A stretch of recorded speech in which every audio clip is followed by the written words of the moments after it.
And I'd like to acknowledge that we are on the traditional lands of KFN.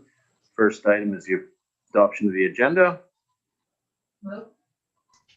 And any questions? All in favor? Okay, thanks. And we do have two delegations. We have Dave Mellon, who's going to speak to us about Stoughton Falls. So Dave, if you can take the podium, and to speak, you have to press the button there. And when you're red, that way the folks in Zoom land there can hear you. So we give you 10 minutes ish, Dave. Okay.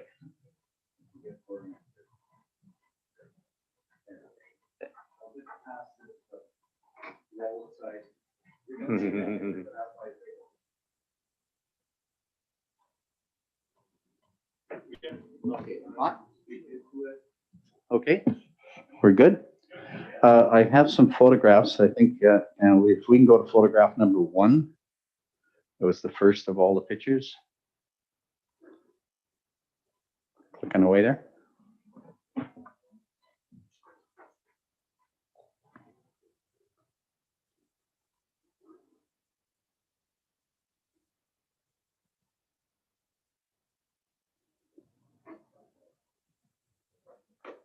There we go. Okay, I get going here so I don't take up too much of your time. Thank you for giving me the opportunity to present the information on behalf of the many concerned citizens of the Comox Valley. I wish to make it clear at the outset that I do not support either the Comox Valley Regional District or the 3L developments in their undertaking and actions regarding the use of land we're discussing.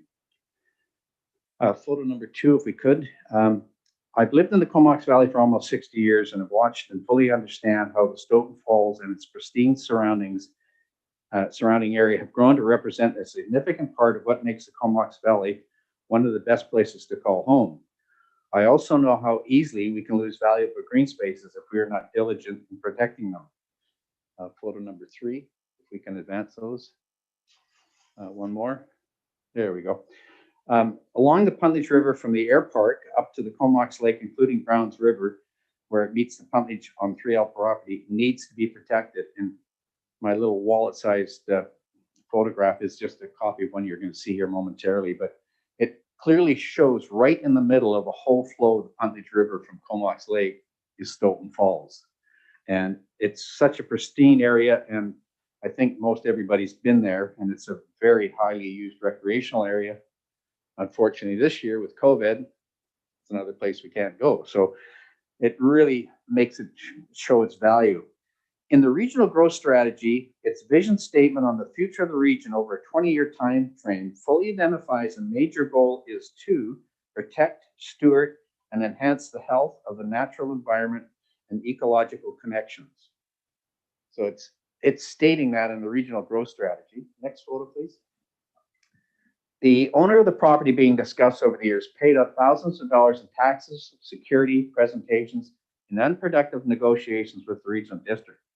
I'm not here to debate the shortcomings or merits of those negotiations, but at some point it's reasonable to expect this property owner will want to recuperate some of his costs by logging the area or pulling the gravel out. This would leave a potential repeat of what occurred in recent years on the Browns River, where what had been a pristine area was logged and scarred right up to the Medicine Bowls, or even worse, the Pearl Lake scenario located at the headwaters of the Oyster River. That's that photograph number 7. It's a satellite shot. And I flew over that, about 3 weeks ago, a month ago, and it is even worse than the satellite picture shows. There's hardly a tree left there. And that was a result of people not negotiating. The Pearl Lake is the headwaters of the Oyster River. Nice combination thereof, pearl and oyster. And what happened was a group approached a major forest company and said, hey, we'd like to do this and that. And a negotiation started, and then somebody along the way dug their heels in. Forestry company said, yeah, we'll just log it. And it's going to take 100 years to bring that back to what it should be. In 1886, the city of Vancouver leased Stanley Park from the Defense Department, and 2 years later acquired it. I think you would agree that the Vancouver City Council of the day showed vision in acquiring this 1,001-acre park for future generations. Stanley Park is today an undisputed, world-renowned icon of British Columbia. We in this room have a responsibility and obligation to future generations to ensure Stoughton Falls becomes a park for all to enjoy in perpetuity. A workable solution needs to be found. The question is, will time be our friend or our enemy? Groups that represent and support fish and game, hiking, walking groups, salmon enhancement, mountain biking, paleontology. This is an interesting thing because that's where we found the Erasmosaurus, our world famous one. All recreations of all types agree in principle that productive negotiations and agreement with all parties without prejudice is vital to secure and protect this recreational corridor. If we can go to that satellite picture showing, the other satellite picture showing the village of Cumberland, city of Courtenay, and the Huntledge River. Our friend Ruth Masters would have championed this effort and would no doubt be extremely disappointed in the loss of this green space. At this time, we would encourage council to consider a motion to agree in principle to explore ideas, alternatives, and options to preserve this legacy piece of property at Stoughton Falls for future generations, as it is identified as a major goal of the regional growth strategy. You, as the mayor and council, having representation on the Comox Valley Regional District Board, have the unique ability, opportunity, and obligation to be remembered as the individuals with the vision who did the right thing. That concludes my talk, and I'm more than pleased to answer any questions at this time. Thank you, Dave. I know for myself, just last night at the regional district, they discussed the latest request from 3L that it was turned down. So is tonight's presentation from you the first of say 3 or 4? Are you going to the regional district? I've spoken at the regional district, the village of Cumberland, city of Courtenay, and everybody agrees that we should save this piece of property. I had the opportunity yesterday to be at the regional district meeting where they just shut it down completely, and I was absolutely blown away that nobody is willing to sit down and talk about this. And it bothers me that because staff is saying we've got to go this way, people who are elected by the public are just going along with whatever staff says. They're not thinking of what the public says. And everybody that we talk to totally supports it. And we need to be adults about this and come to an agreement. Stopping this latest presentation that 3L Developments puts it in the area of Powerhouse Road, which was identified by the regional growth strategy, I believe 10 years ago. He's reduced the size of it again. I'm sure I got my numbers right. He's donating 60% of his land as a park and 5% to Comox First Nation, and they won't even look at it. And I can't believe it. I mean, it's just like they've hit the wall and it's become a personal thing. Right. So, and that's not our role tonight to discuss No. what regional district's done. But I do understand that the property owner would be willing to sell it for 23, 25 million as opposed to logging it, which he has the right. And it would be a jewel for the region to come together and purchase this. Well, I mentioned at the Cumberland meeting that I was part of, the struggle they've had to try to retain that piece of property that's owned by one of the forest companies in and around the village of Cumberland. And the people are stepping up, but I mean, that takes a long time to do that. And even closer to home here, the old field sawmill site, they're still shooting for a deadline to try to make that happen. The other thing is to stop development, future development is not the answer. I mean, everybody's saying affordable housing. The second you stop development, the price of everything just starts going up through the roof and you can't control it. Like I say, I'm not here to support 3L. I just think that there's enough intelligent people here in the Comox Valley that we could sit down and come up to a negotiated agreement that's going to work for everybody. Okay. Thanks. Does any other councilors have questions? Councilor Grant, your light's on? Yep. Okay, go ahead. Okay. Well, thanks for the presentation, Dave. You're not on. Am I on now? So you've been here for 60 years. You got me beat. I'm 55. So Yeah. damn. I thought I was the oldest guy, but not. I have to agree with you. Over the years, that's been one of the real gems of the Comox Valley. And I think that if you ever sat down and put the 7 wonders of the Comox Valley down, that would certainly be one of the top ones in it. I believe there's a deal that can be made here. My own personal thoughts, and I think that you're dead on the money. That just needs to be sat down and talked it out and come up with something that works for everybody. I think that there's probably some partners that you could talk to, like the Land Conservancy, the province, even the federal government, or any of those people would maybe help in the purchase of this. But I believe that we could make a deal if there's just some open-mindedness around this. So I give you my full support on trying to find out how we could make this happen, because it would be such a shame to lose that, or even to just leave it in private hands where you have no control over it. Right. This is an absolute opportunity for our valley, in my opinion. So congratulations and well done with your group. And if I can help you out with anything, let me know. Thank you.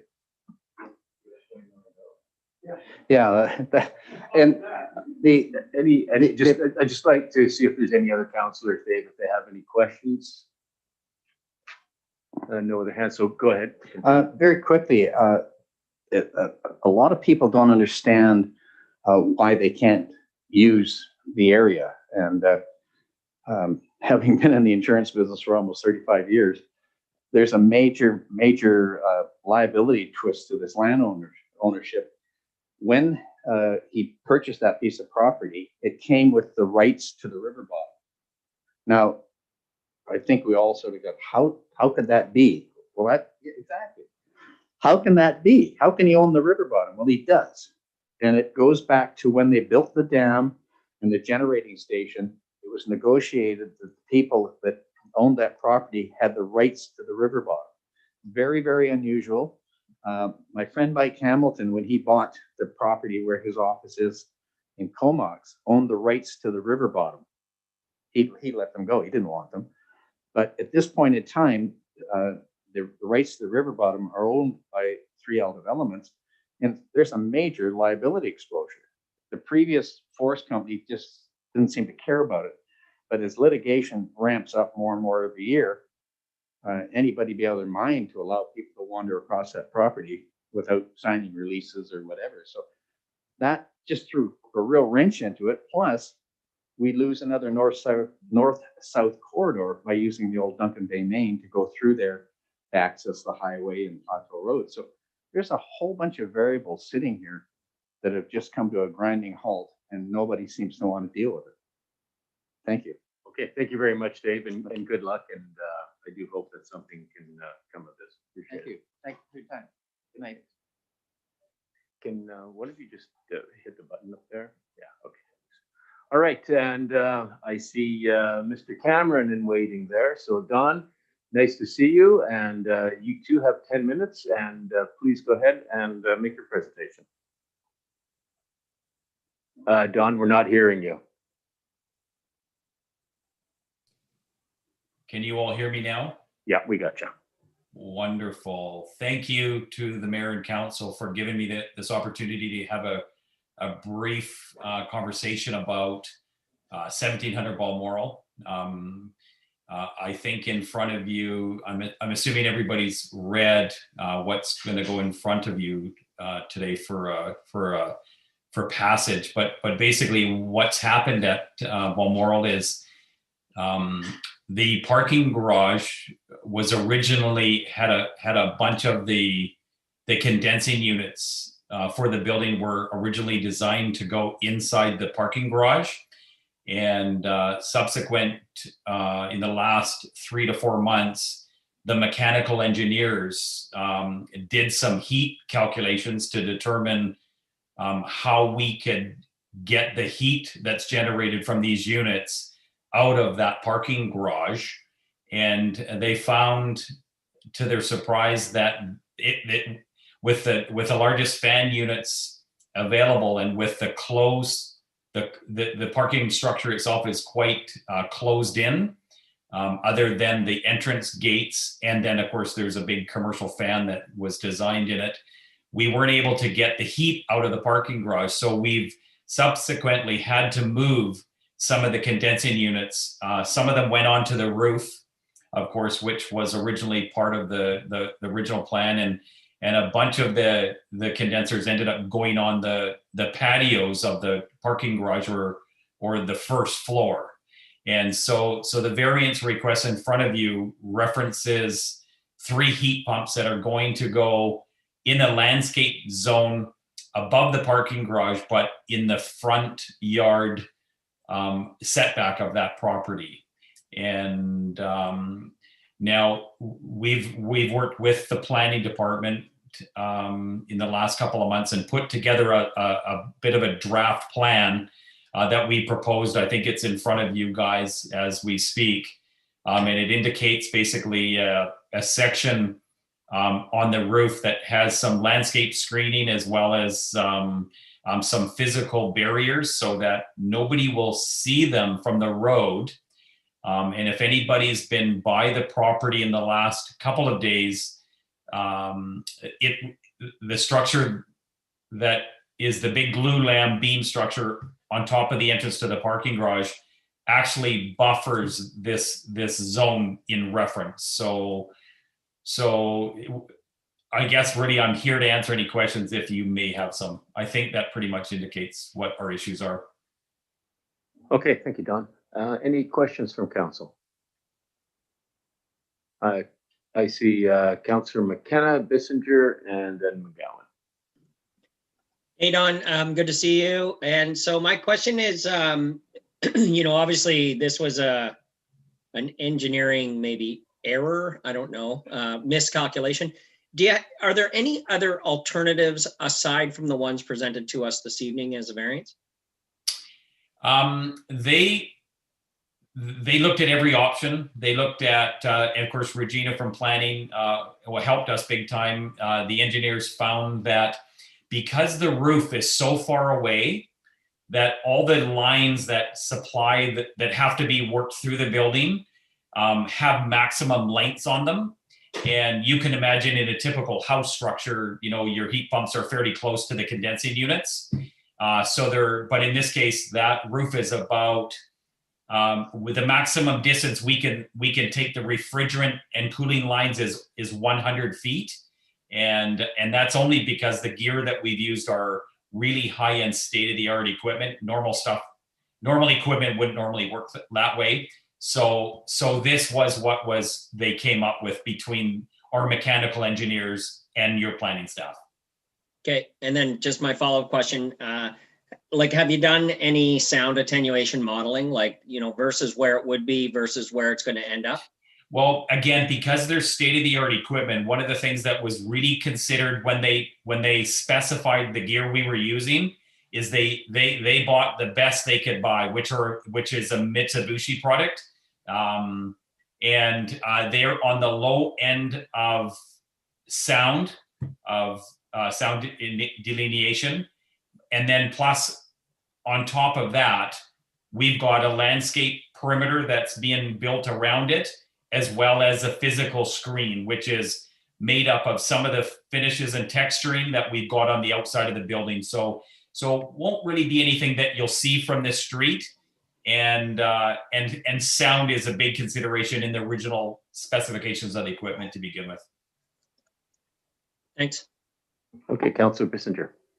Sure, thank you. And hi, Don. I think Councillor McKenna sort of answers my question, but just the current zoning bylaw allows for it to be on the side of the building. And I actually biked past there today and it doesn't look like there's much room. Is that why the side wasn't considered? And I guess also from a resident perspective, it seems like having them in the front with all your sound attenuation would be a better alternative than having them on the side adjoining to that other condo unit with the same, sound attenuation and barriers or whatnot. Is that, was the side looked at and is it just not an option? Absolutely. Good question. And the other complexity that we have down that side of the building is that there's an egress path there, which is to meet the escape planning for the fire department, we had to make that pathway clear of all equipment and that type of fixturing. So, and then again, you do also have the balconies that are the neighboring balconies, which are really close proximity to that walkway. So again, the best alternative was what we came up with. Okay, thanks. And Councillor McGowan? Yeah, the previous two questions went over exactly what I was going to ask. So thank you. Right, thank you. Any further questions? Seeing none, thank you very much, Mr. Cameron, and we'll be talking about this a little later. Wonderful. Thanks, guys. Appreciate it. All right, next we have is adoption of the regular council meeting minutes from November the 4th. Any questions? All in favor? So that's carried. Public hearing meeting minutes from November 4th for adoption. Questions? Councillor Bissinger. Yeah, it's just a question. I know at the public hearing there was only one speaker, but there was quite a few attendees. Does the planner have anything to say about that, or was it just of general interest for the actual development? Through the CAO to the planner.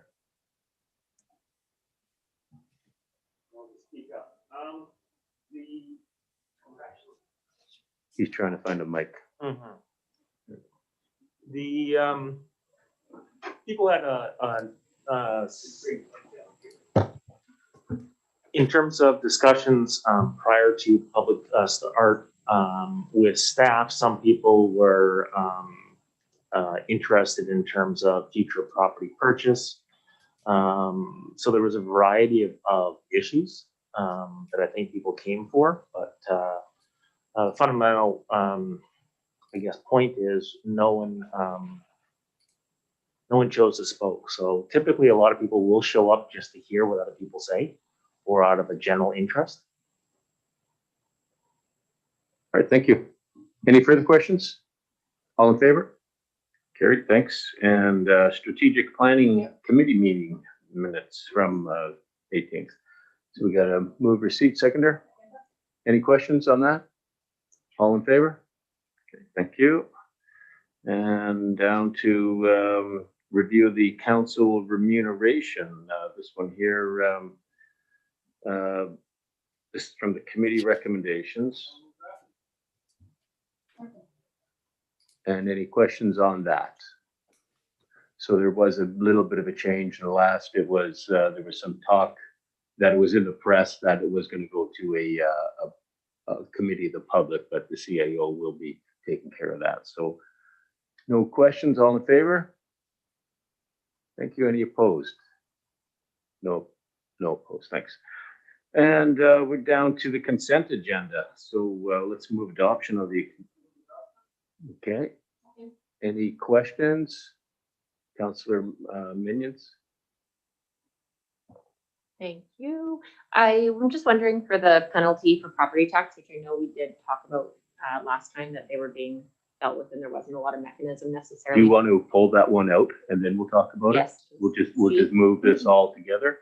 So all in favor of the recommendations, now we pull them out. So Yes, on the consent. yeah, so all in favor of the consent? All right, any opposed? No opposed. That's Bissinger, was that in favor? In favor, yeah, but also Yeah. if you could pull out the next letter as well, please. Okay, yeah, just there's a little bit of a lag, so sometimes I can't see if it's opposed or not. All right, so that's all in favor, and so now Councillor Minions, you want to pull one out? Yeah, I just wanted to quickly check on item C. If we can get approval of that, then I'll say my question after, I guess. All right, so to the CAO, do we? Yeah, so we'll pull it up for discussion. So we have a seconder for that. All right, Second. so okay, so now for discussion. Yeah, my only question on that one, because it seemed like a little bit of a different situation where they had sent it, like, I wrote down the date, but About a month. in advance. Is there, I think it's probably the same answer that we discussed the last time, but when someone did intentionally send it within a reasonable time frame and COVID did stop it, is there something in those cases? I'm just curious. So let's see. So the other cases, what had happened is it had been received by our bank, but not processed. So we were in physical possession. And what we have here is a post date of the month before, but we weren't in possession of the funds. This is something that comes up every year, and it's not something that's refunded unless the province wants to make a change to the regulation. So this isn't one that will be changed. Right. So all in favor of that, then, correct? Okay. Would we then send that person a letter stating that it's completely based on provincial regulation? It's not just, or would that not get a response? This one, I believe, has already been responded to, highlighting that fact. And one of the reasons for the province probably not moving on, being too concerned about this, is really the only time this comes into play is when you have absentee landlords, people who own land within the property or who own property within the town but don't reside here. So there's never been a real push to make that type of change. And this was coming from a different country, US, so their postal service was perhaps different. So, okay, so all in favor of that? All right, so that's carried. Thank you. And then Councilor Bissinger, did you have one to pull out? Yeah, if we could pull out item B, please. Item B. Okay, that's the unsafe intersection.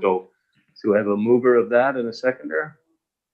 Okay, and go ahead for discussion. Yeah, I guess first off, I just wanted to thank Public Works for getting that done in a good, timely manner. I guess my question is, I live right at the intersection, so I was stoked to see it and I've used it quite a bit, but I'm just wondering if we've had feedback from the PAC or from parents using it.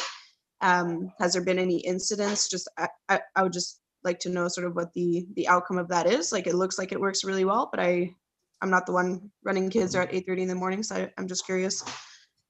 You're just lucky we don't have the tone there that goes beep, beep, beep, beep every time it goes on. I got good CEO, windows. did you have anything to say on that? It's been positive feedback. The person who wrote the letter was informed that the installation was going in, and they wrote back saying that they were happy. We haven't got any feedback on the actual use of it, but we have got feedback that when it was going in, people were very happy to hear about it. And from a personal note for myself, I live on the other end of Rob, and I use it pretty much every night, and it is great. It gets people's attention. So thank you. Yeah, good call on that. Any other comments on that? I just have a question related to that. Is that expensive to do? Like the flashing, was it expensive? And I don't know if we need to talk about how expensive or whatever, but there's a few other ones that just need to be done in town. And so I don't know if this is the right time to talk about it, but.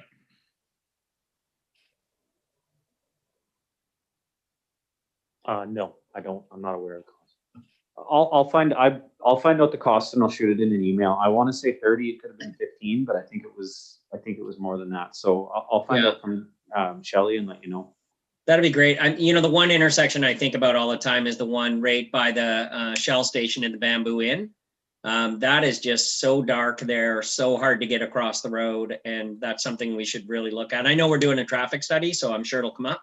But anyway, I just thought I'd mention it while we're talking. Great, thank you. Thank you. And seeing no other hands up, all in favor of that? And that's great, thank you.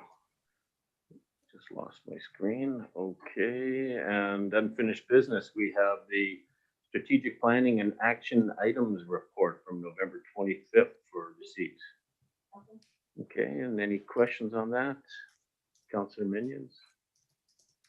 Yeah, I was just wondering if we could get some update on how the Northeast Woods Friday open house went individually with a dozen or so parties. CAO.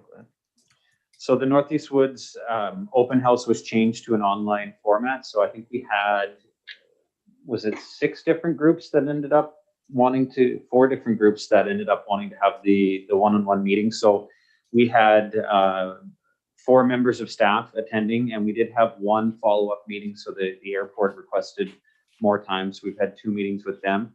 I've also had a couple meetings of people who have had interest in the open house, and probably the best thing to do is to wait for the public comments to come in. It's going to be a mixed bag. There are some people who are very happy to see this moving forward. There's some people who are cautiously optimistic, more heavy on the cautious than the optimistic, and there's some people who are very upset with the plan. So if we were hoping for everybody to kind of think the same thing, that's certainly not been the feedback so far. And we would be receiving those letters as council communication, so we'll be able to see as those come in. Yeah, we can. I think that we have had some in, and we were going to put them all into one batch for the public comment period. I wasn't my intention to send them through one at a time. Great, thank you. Any other questions? So all in favor? That's carried, thank you. And we're on to Guthrie Road. So this is the one where Councillor McGowan will go and knit us all a hat.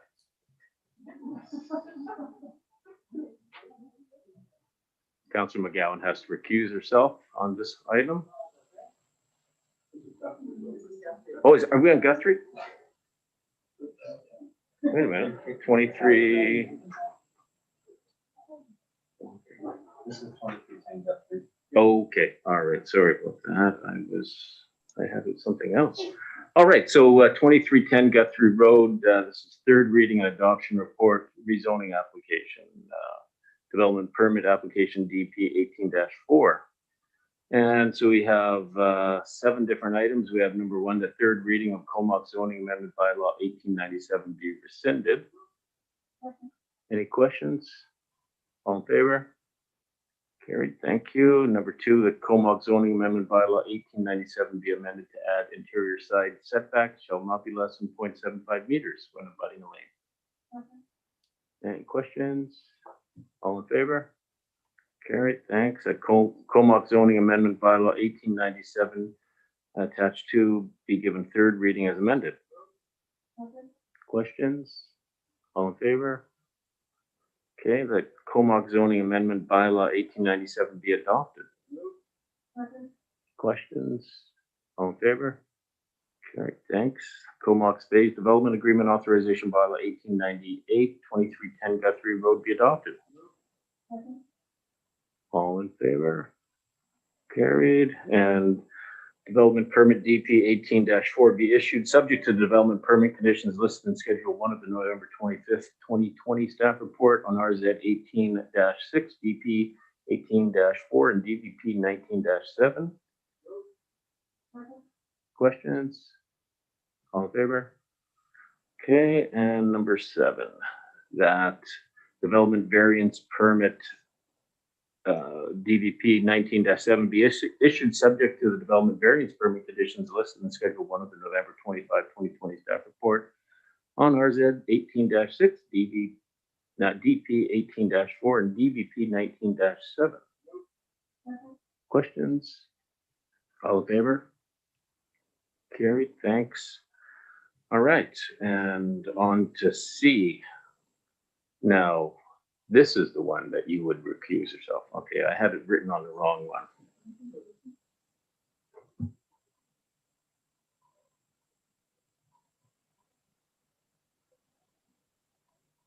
Yeah, so Councillor McGowan is recusing herself because she has she rents from that property owner. This is the one, right? So yeah, okay. So yeah, for some reason I thought it was a Guthrie Road. Okay, 2309 McDonald Road. This is post-public hearing, third reading report of the OCP RZ 19-1 rezoning and OCP amendment application DVP 19-1 development variance permit application. Number 1, that the Comox official community plan amendment bylaw 1954 be given third reading. Questions on that? Councillor Swift. I'd just like to make a comment. I noticed in this development that they're going to facilitate future extensions for wiring for the electric vehicles. And I think this makes a lot more sense than what we've been doing in the past by requiring a certain number to be wired. So I'm pleased to see this change here. Thank you. Okay, thank you. And so all in favor of that? Carried, thank you. And number 2, the Comox zoning amendment bylaw 1955 be given third reading. Questions? All in favor? Carried, thank you. And number 3, the Comox Phase Development Agreement Authorization Bylaw 1956, 2309 McDonald Road, be given third reading. Questions? All in favor? Carried, thank you. All right. Knock on the door. Knocked 3 times. She probably didn't even get to Pearl once.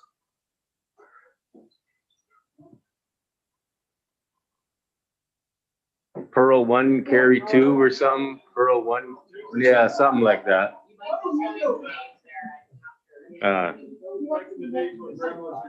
Yeah. Okay. Yeah, something like that, yeah. Sometimes my jokes flop. All right, so we'll be down to new business. This is fire protection services for Comox First Nation and KFN Real Estate LP.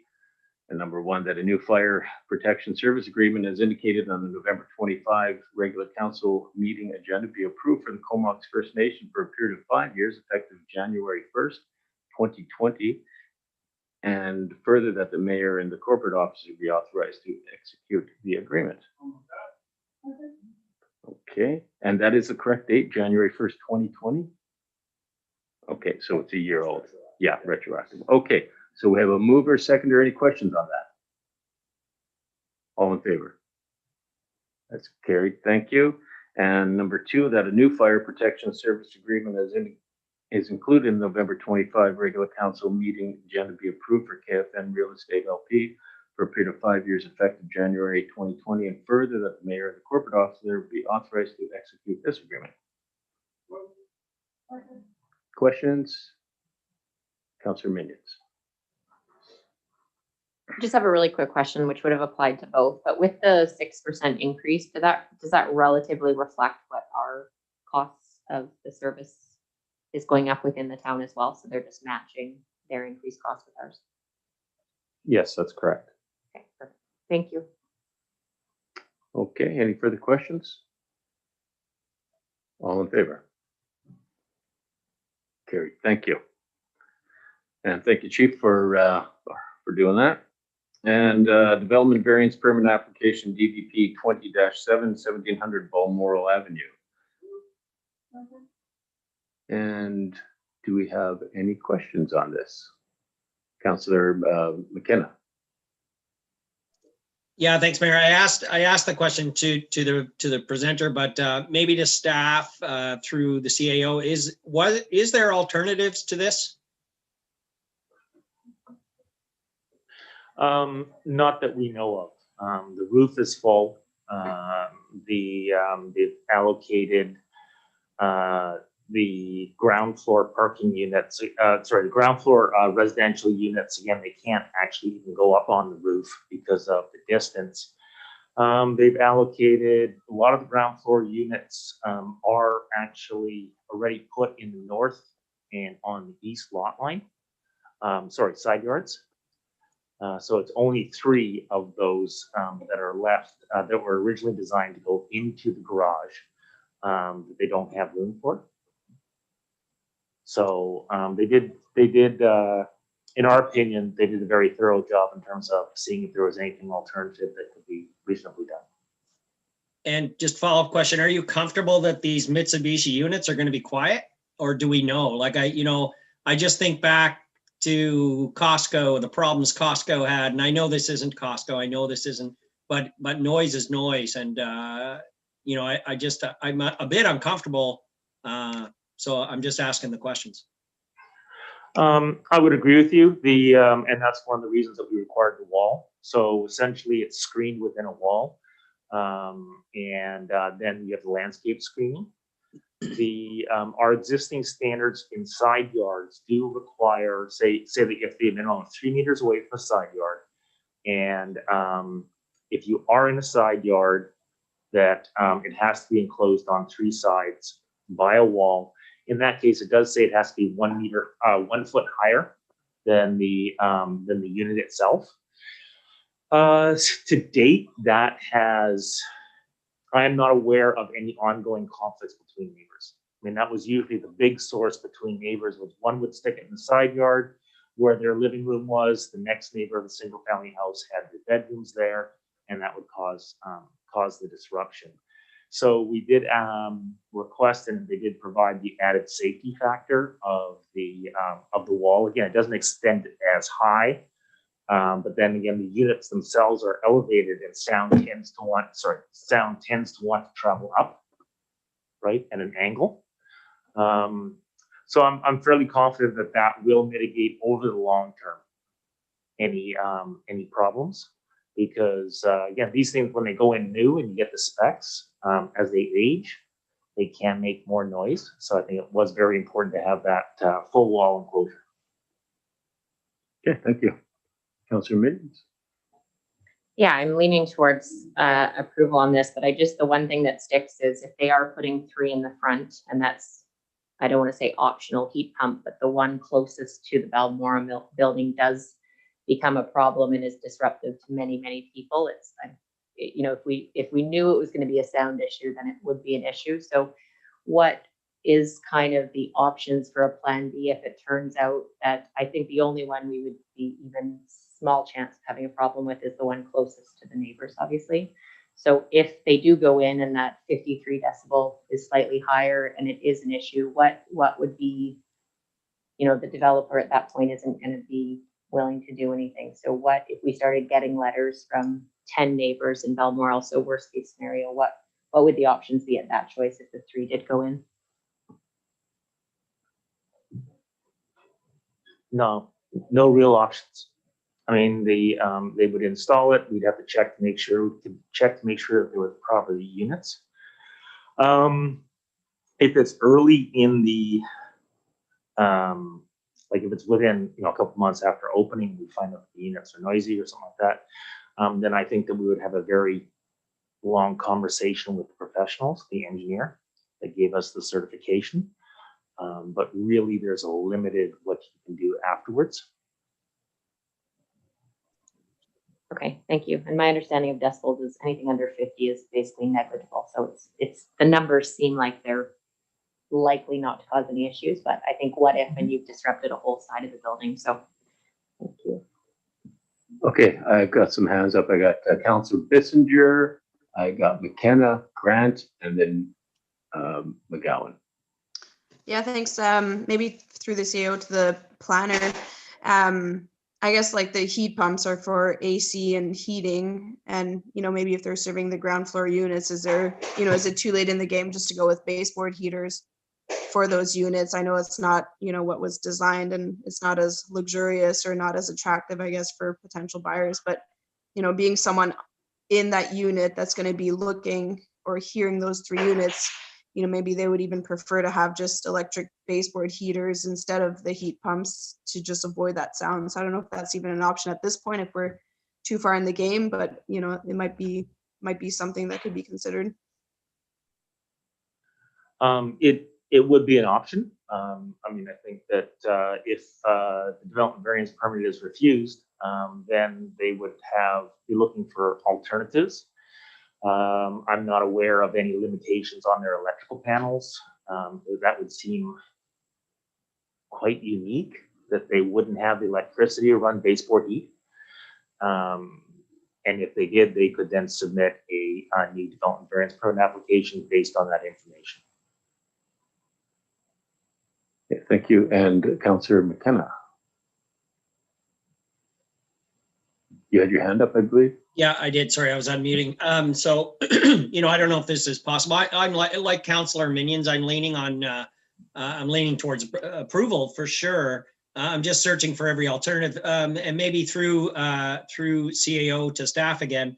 Is there a bond held for sound attenuation? I've never heard of it, but is there such a thing like that that would be held like a landscape bond where, if the sound does exceed, something's not returned to the developer? Of course, we don't want to do that, but is there something to protect us in the future to help those residents that if the sound is too loud? No, it's your security provisions generally are limited to landscaping and environmental degradation. The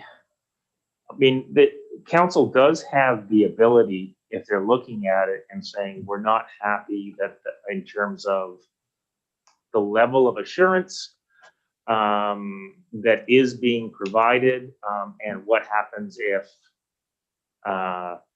what is being said right now doesn't work. I think those are then questions that can be presented back to the applicant.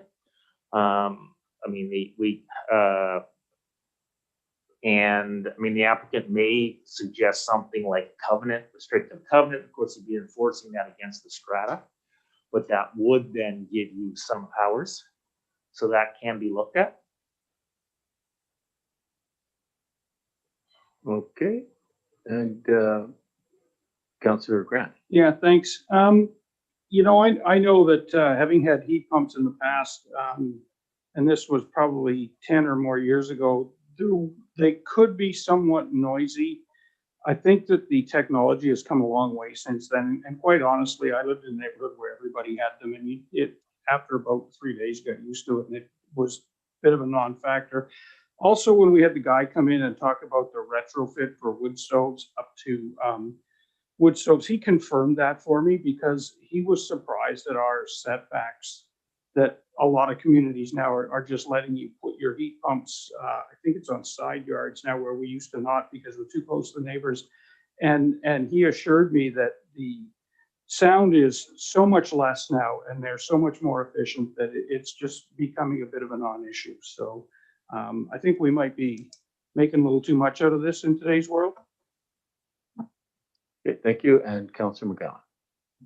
I guess I'm just, I'm also leaning towards, yes, it seems like it's gonna be something that's gonna, figure it's not gonna be too much of an issue, but, and I think you may have just answered it before, but what happens if we say no? Like, what happens if the variance is denied? What are the next processes there? If the variance is denied, what I would assume, variance is denied, then they have to comply with their existing permit, and they have to heat those units, and if they wish to cool them, if they can cool them, then do so in accordance with the existing requirements. I think that what is going on here is we do have heat pumps, we do have them in backyards. Again, some residential units we have in the side yards, and there was a general assumption that the council's level of comfort was going to be somewhat similar as long as they were a little bit of a screening and they were a distance away, that would not be raised that much of an issue. So to be honest, I think that if it was denied, that the applicant would go back and look at other options. Heating and cooling would look at other options in terms of sound attenuation that would be able to provide something that is more, regardless of what heat pump in it, this is the general sound that it's going to go. This is the actual analysis of where the sound does go, as opposed to the more broad specifications that have been provided to you. Okay, thanks. And the heat pump allows him to get the energy efficiencies that he's looking for. And in today's day, we're trying to move people along to heat pumps, correct? And so I think that there is energy efficiencies. There's also increased electricity, and heat pumps, really, their energy use or their cost is dependent on the primary source. So, for example, when we do have cold snaps, a lot of people are really surprised if their furnace is electrical. Electrical bill really goes up even with the heat pump. I can believe that their primary attractiveness now is also the fact that they do provide an efficient source of heat, but they also provide cooling. correct, yeah. Okay, thanks. And I have a follow-up question from Councillor McKenna. Yeah, thanks very much. Just my last question, I promise. maybe through to staff again, has there been any design changes to accessibility, access? Because, you know, you're now trying to find space to fit these units on there. What has to change at the front of the building? The proposed location is between the roof of the entrance to the underground parking and the first set of patios in terms of the units on the ground floor facing the street. So essentially it was a landscape area. And so the impact is really going to be in terms of patio. You just, instead of looking at landscaping, you have a heat pump. If you stand up, you're also going to have a little bit of a wall there. And also in terms of the street. So essentially it took a landscape area and in the center of it, put in the heat pumps with the wall. I wonder if there's some innovation there where some landscaping can be made around that area so it can act as also a sound attenuator. Yes, the landscaping in certain situations, if it's designed right, can be sound attenuation. Again, I think that depending on the air exchange rate that the units need, etc., there's also sound deadening that can be done in terms of manufactured components like the wall components themselves. Okay, thanks. Okay, thank you. Any further questions? Okay, so all in favor of the variance? And that's unanimous. Thank you very much. And we will now go on to do you have any reports from members of council? So we'll start with open. Okay, so that's the council meeting video recording policy. That's on page 217 of your agenda. That council adopted the council meeting video recording policy. Sorry to interrupt. We can't really hear. Oh, sorry, I forgot to put my mic on. Yeah, so we're at council meeting video recording policy that we adopt the policy CCL 060. And Councillor Grant moved it. Seconder. We have a seconder, and any questions on that? Seeing none, all in favor? That's carried. Thank you very much. Now we will go down to the reports from members of council. So we'll start with Councillor Bissinger. Sure, thanks. I attended the summit for the VICC for Resilience Communities a couple of weeks ago, or I guess a week and a half ago. And then also attended the Integrated Regional Select Transportation Committee on Monday, but it got rescheduled because the chair wasn't there. So we actually have it tomorrow. So stand by for more information there. Thanks. Okay, thank you. Councillor McKenna. Yeah, so I was really lucky to attend a webinar with former Prime Minister Brian Mulroney talking and recapping the US federal election. It was actually a really interesting hour and a half conversation. And then I was also really lucky to attend the Climate Resilient Conference. And I must give a shout out to Councillor Will Cole Hamilton from City of Courtenay. He did an excellent job in our portion of facilitation. So it was a very big day of learning for me around climate resilience and climate action. And I just felt very valued to be able to attend that. Thank you. Great, thank you. And Councillor Grant. Sorry, I attended yesterday's regional district meeting where we had to elect a new chair, and we elected Chair Kettler, got re-elected for that. And we put up Maureen's name for vice chair, and she got defeated. So we have Kettler and Hamir are our chair and vice chair for the regional district, which is the same as what it was. We also had a delegation from Kathleen Pitt, and she came with the Save Stoughton Falls delegation.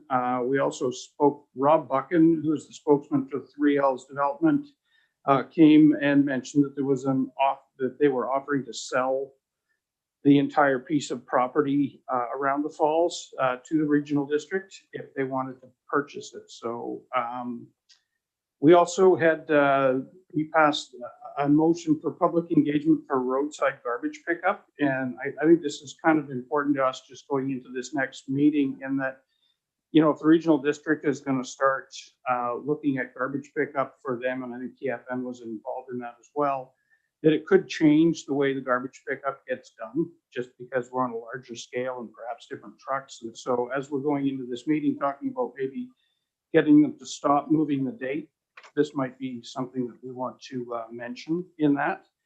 And Edwin got some support for the food hub application that was put in for the Merville Hall. So we've applied for a grant there to turn Merville Hall into a bit of a food hub.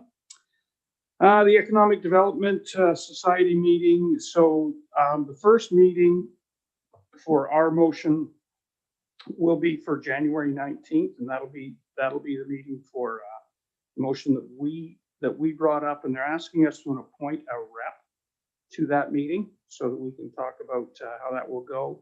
And they also wanted to engage a facilitator. So I'm not sure if you want to, do you want to talk about putting a rep on that board? Yes, now? I was actually going to pose that question to the CAO. Would this be appropriate time to have council discuss and vote on that?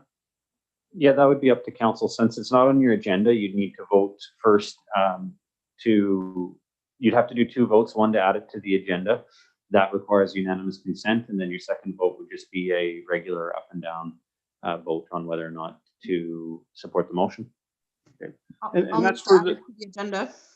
sorry, and that was for the service review. Sorry, I forgot to mention that part. So that was a rep to sit in. So what will happen is Courtney will appoint someone, Comox will appoint someone, and the 3 regional areas will all, they've only got 1, so they all get automatically appointed. So Okay.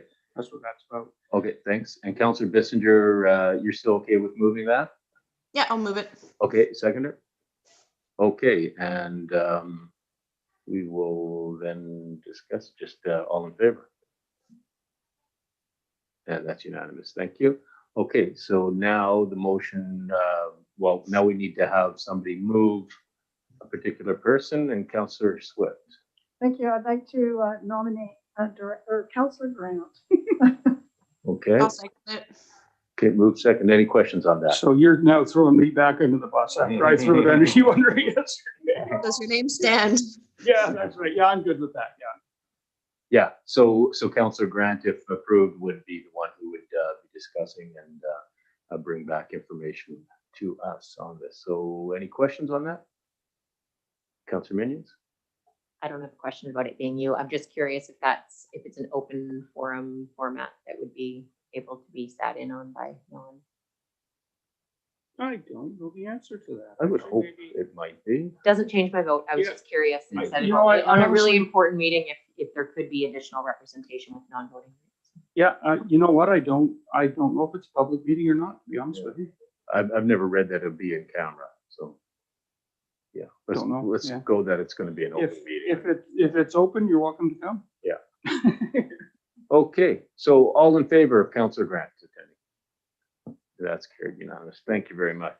Well, and then further, we also endorsed the emergency response, the emergency response task force, and we sent letters of support. So that's all these were. And one was for tax credits for if you buy Canadian products, access to affordable internet, permissive tax credits for childcare, for the childcare sector, wage increases for frontline workers, student employment support, and waive permit fees for the use of parks in 2020 or Crown land if you need a permit. So that was the Economic Recovery Task Force, and those were just letters.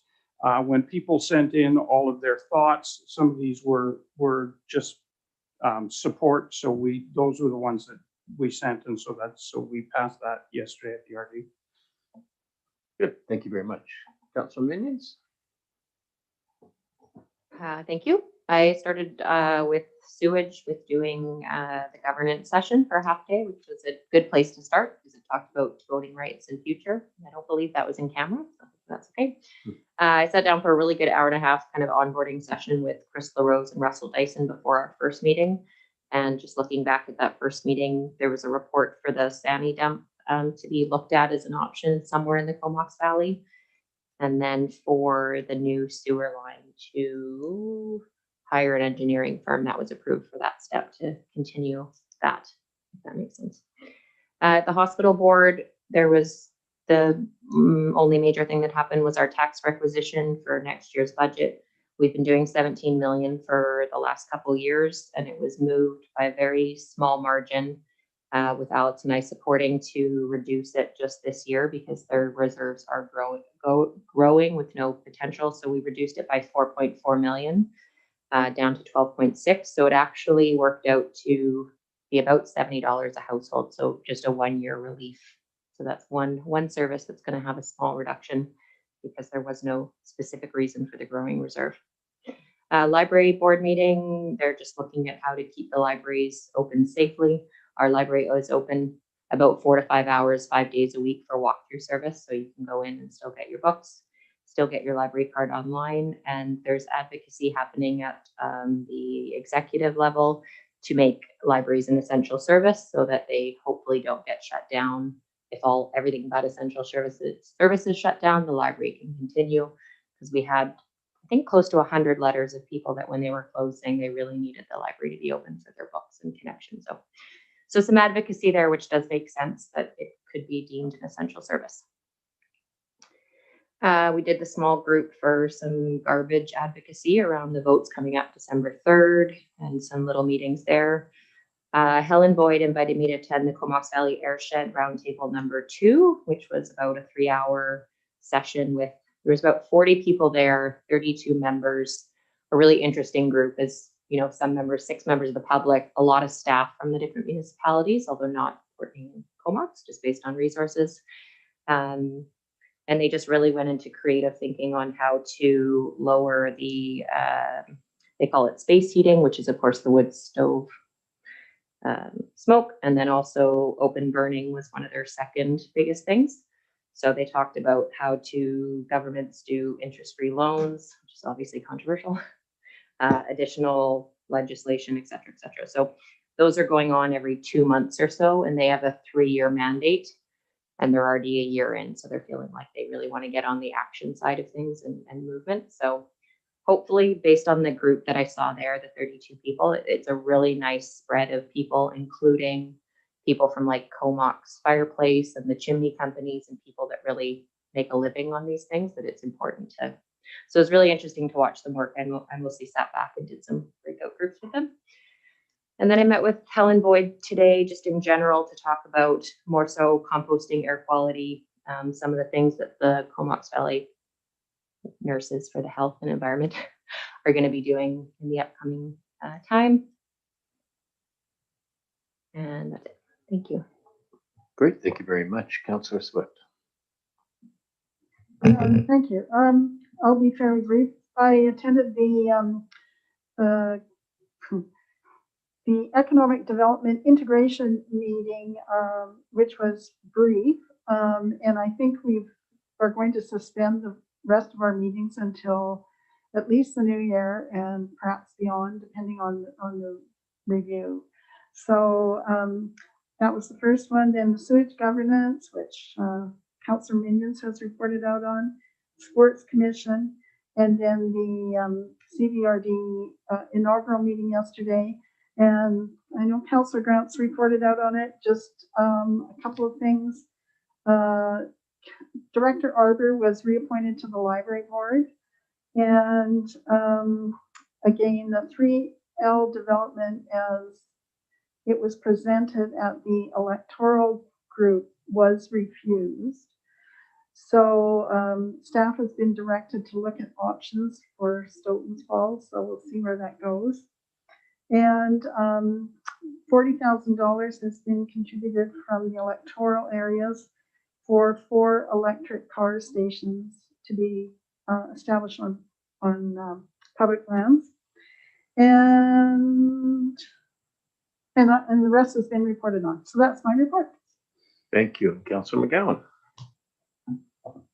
I also attended the Vancouver Island Coastal Communities Community Resilience Summit, which was full of wonderful ideas, and it was great to attend. The Destair board meeting, they're trying to open the kitchen a tiny bit, just with the cook, to get some frozen meals and things out to out to members, just to try and help, because it's, especially with the second kind of wave, it's not looking good. I attended a webinar on talking it through, climate adaptation conversations. I can't remember who that was through. FCM probably. Museum and Archives Society. It was a good meeting, last one for the year. They're going to be closed. Well, they've closed now, and they'll be hopefully reopening in January. They've closed at the same time as Pearl Ellis. There's a couple of books that they're working on getting out, and they are sitting in good shape. I attended a LGLA and Civic X Reimagine Local Government, well, 2 out of 3 days worth of varying panels, just ideas and looking at future ideas. Last module of the FCM climate course discussion. I'm currently missing the Food Policy Council meeting and met with a few, well, talked to and stuff, a few community members about a variety of things. Thank you. Great, thank you. And for myself, we had a mayor's and regional chair CAO meeting about some regional issues, and I'll leave that at that. And then I attended a Zoom CVEDS meeting where 2 further directors resigned from that society. I attended the bridge walk. Some of you may have got that invite, and it was a very powerful and moving experience. Did that on a Saturday afternoon. It was very good. Had another meeting with Mayor Wells, and we talked about some issues that are pertinent towards Comox and Courtney. Attended a nice tea meeting, that's the Island Coastal Economic Trust meeting, and talked about various grants that will be going out to some communities up island. CAO and I had a meeting just yesterday with a member to talk about the the stormwater management plan, and I did step in last night to view the CVRD meeting as it pertained to some CVEDS things. CVEDS is the hot topic these days, and you know, whatever happens, it is my wish that that this goes along amicably, and that we do the best for our taxpayers in the town of Comox, because we do want to move some economic reform that we can continue to show a way to take the tax burden off of the Comox homeowners, and get some items that would be giving us a bit of a tax base to help them out. So that would be all that I have, and I don't believe we have any immediate questions, do we, Shelley? No, and so the next thing would be a move to adjourn. Mayor, can I interrupt 2 seconds? Yes. Great, just a great story. You guys will all remember back, I think about a year ago, where the Brooklyn Creek, I want to say the Stream Keepers or the Brooklyn Creek Society came in, and they were talking about hoping for salmon to return to Brooklyn Creek. I saw a salmon in Brooklyn Creek tonight on our walk. I think Alex is eating it right now. I hope not, because apparently it's quite a rare jewel, and that's funny. But no, we didn't cast our lines in the water, but it is exciting, and just shout out to the Brooklyn Creek Society that does do all that work down there, and it was really great to see a salmon in Brooklyn Creek. So. Okay, thank you very much, Pat. That was fun. Good job, Alex. That was perfect timing. So, all right, seeing none, all in favor? Okay, thank you very much. Meeting adjourned. That was perfect, Alex.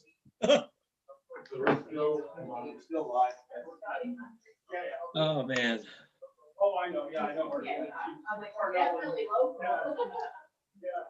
I was surprised, but it was decaf. Yeah, yeah.